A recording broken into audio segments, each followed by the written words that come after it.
So what is assessment literacy?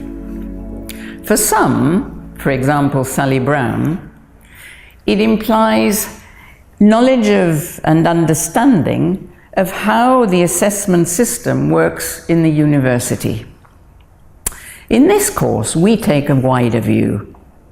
For us, assessment literacy is the ability to plan work, to do it alone or in teams, according to the circumstances, and then to make judgments about the quality of the work.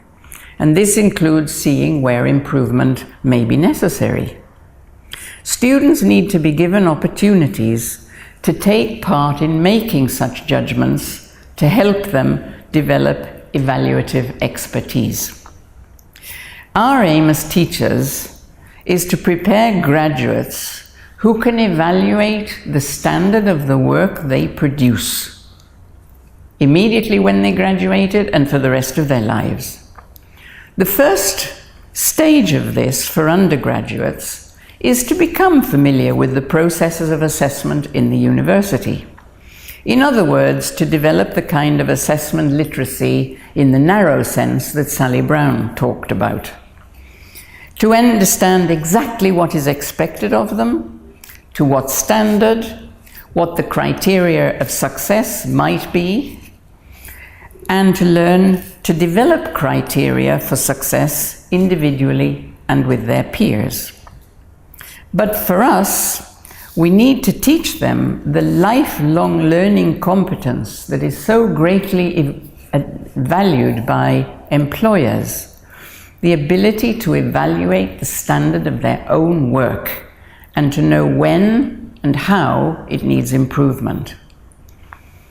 It's fairly standard practice in most universities to familiarize students with the assessment processes they'll undertake during the program. This is usually done in an induction period at the beginning of the program or at the beginning of each course by each teacher. But how do we provide the best guidance for students on their assessment career in the university? Now, one of the things that we have to think about is that there are two dimensions to the assessment processes. One dimension is the explicit, and the other dimension is the implicit.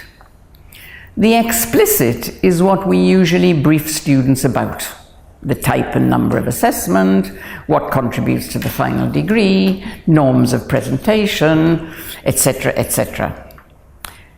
A student blog I read recently stated, "Oh, it was my first lab report.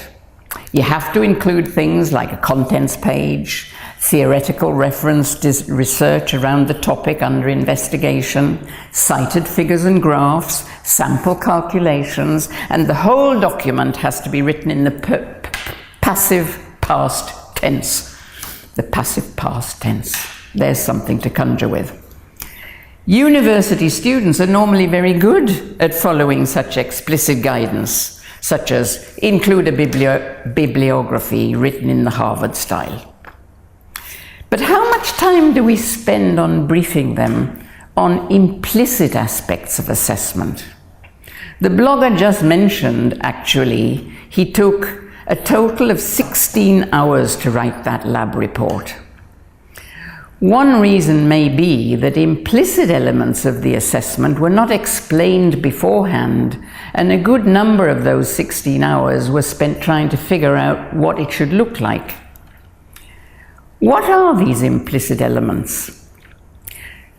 For example, in different subjects, there will be implicit differences in our expectations around certain concepts. For example, let's take critical analysis, which is valued in all subject areas. However, in some subjects, critical analysis means the logical analysis of an argument. In other subjects, it may refer to interpreting and making judgments about evidence. We all know what critical analysis means in our discipline, but do we spell it out to our students? Are we consistent in the explicit and implicit messages our courses send to our students? For example, we may encourage students to read widely, but base all their assessments on our lecture notes and one book, giving the implicit message that wide reading is actually unimportant. Or we state that critical thinking is important, and yet our assessment tasks have one correct answer, and so on. Even worse is that instead of helping our students learn to judge their work as a specialist in the discipline, we apply the specialist criteria implicitly. We must explicitly teach our students to judge their work using the same criteria that we do. Therefore, we must make the implicit explicit.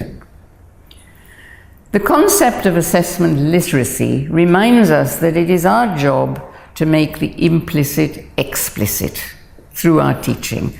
One good example comes from Canada, from a law lecturer called Hermida. He or she actually taught reading skills to their students. Not generic reading skills like skimming and scanning and taking notes and all the rest of it, but reading skills that were necessary to understand legal texts.